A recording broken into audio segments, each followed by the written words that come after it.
This has been my bugaboo, the fire, okay? It has been so tough dealing. Now, the guys in the field, I am a big supporter of the guys in the field. The guys with their bruised knuckles and their elbows are dirty and their pants are dirty. I support those guys. So it's tough on me because I'm angry about something that's not happening, that should be happening, and they're the only guys there that hear it, you know?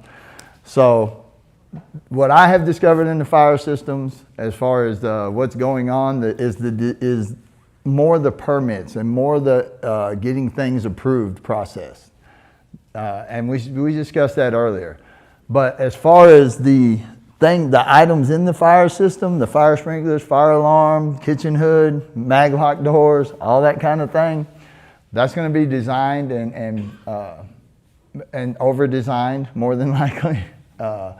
And also, when our system went in, we had a fire guy named Benjamin. He's a great guy, wonderful guy, young man. He was the leader of his crew in his 20s. He was awesome. He comes to me, he's like, hey, all of this black pipe is going to be exposed on the porch. On the porch area, if you had looked up, you would have seen black pipe running through the structure. That wasn't the way it was designed, and it was because the designer did not vet our architecture system.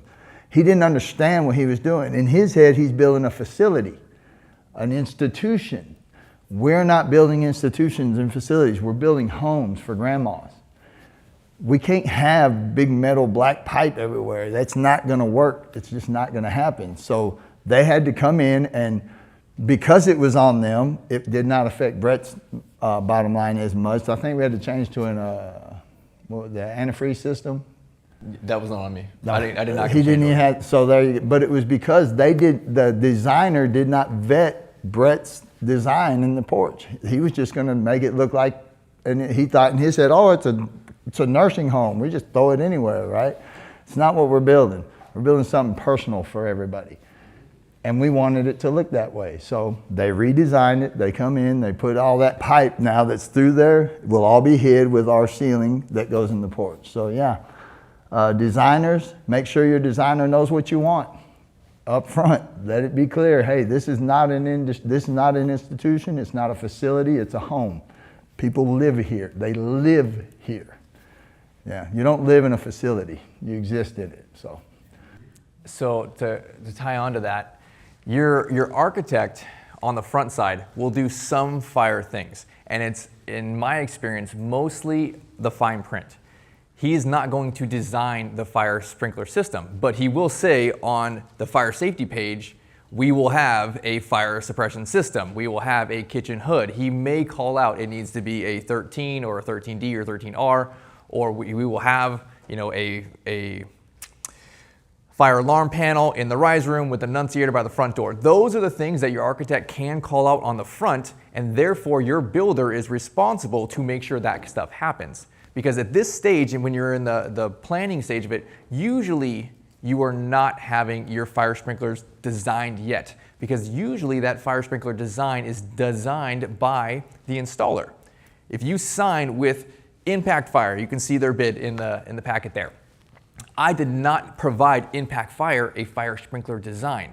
What I did was we provided them the CAD files, here's the building, and Impact Fire has their own in-house designer, or sometimes they sub it out. Sometimes it's included in the fee, sometimes they charge you an extra couple grand to send it to an outside company to design the thing for you. So usually all of these things listed here, at least the top two, the fire sprinklers and the fire alarms, are designed not before you break ground, and that's why they're in this section here, in the construction section, not in the planning section. They're actually designed by the installer, sometimes at the beginning of construction or in the first half of construction, and then they are kind of fighting the clock sometimes to make sure that they get it designed, approved. Sometimes it goes back and forth to the fire marshal. Sometimes you have outside third-party reviewers that are approved by the state or the fire marshal to be able to sign off on it, and then they send that to the fire marshal that they've signed off on it. And sometimes there's just more hoops and comments and things, so it's important to get these things dialed in earlier than later. And it's not necessarily right on the front side. I wouldn't design a fire suppression system on the front side and then go get it bid. right? That's usually not how it does, because the installer's gonna be like, no, I don't wanna do it that way, I wanna do it this way. Everyone has the way they wanna do it. And so usually that company that you choose, that your builder chooses, will do that. So therefore, your builder needs to know the fine print, so to speak. Here are the checkpoints, right? We need a full 13. I need to have my attic sprinkled. I need to have my front porch. I need these to be, you know, my heads. Another pet peeve of mine. This is where another time they screwed up. It's not like they're screwing up. They're intentionally trying to save money. And I'm intentionally saying, no, this is what I wanted, and this is what you're supposed to bid. Let me see if they're in this building. Where's the fire suppression? See that one right there? See that little cap? It's white little circle, 3 inches? You can barely see it. There's Yes, one above because you. there's not a head sticking down. A lot of times, a lower cost option is that little silver head that looks like a little star at the bottom. It's hanging out 1.5 inches. In your hotel room. Yes, that is cheaper than what that is right here. I want that product. That product is smooth. Sometimes you can pay a little extra to have them paint it somewhere and match the paint. Usually they just come white. You're not supposed to paint them yourself. But that's a more expensive product, and it looks way nicer. And it's probably $2-3 grand extra to go from the ugly little star head to that.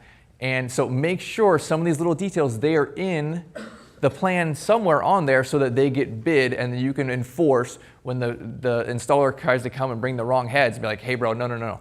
I don't want that head. I need it over here. And then I had to have a call to my builder, and I said, hey bro, I told you lots of times I need this type of head in here. And he said, yep, I told my guy. So he got on his butt, and then it came back and changed. The fire thing has been fun, guys. So I know you can't get on it as quick as possible. Whoever your builder is, make sure he gets on that as quick as possible. The bureaucracy that is the fire stuff is crazy, and it adds time to your build. The other consideration, we talked about stuff on the print for the architect. There's also stuff on print for the civil engineer. And it may be a fire lane, a parking lane, signs, where your FDC is, where your fire tank is, all of those kind of things. Again, you'll probably get bids for it later. You don't maybe know what type of fire pump you have yet, because maybe you need to know what kind of power to come from the electric company, and that will dictate what type of fire pump you need. Some of these things, as long as they're in the appropriate plan, can be called out on the front side. I need a fire pump that pumps 1,000 gallons a minute over there at the farthest place. Those things can be in the plan. That's what we would look for potentially in some of these things, whether it be architectural or civil or something to that effect. That will get permitted. That's what they're going to check, but the fine print will come back later in the process, sometimes because you're not actually able to bid it yet, because you're waiting on a sequence of events. I need to find out A, then B, then I can find out my C, which is my fire stuff. So you had a question earlier on fire stuff regarding architect and engineers and stuff. It would be, I think, sometimes more in the fine print so that it can be appropriately bid if it cannot be bid at that point yet.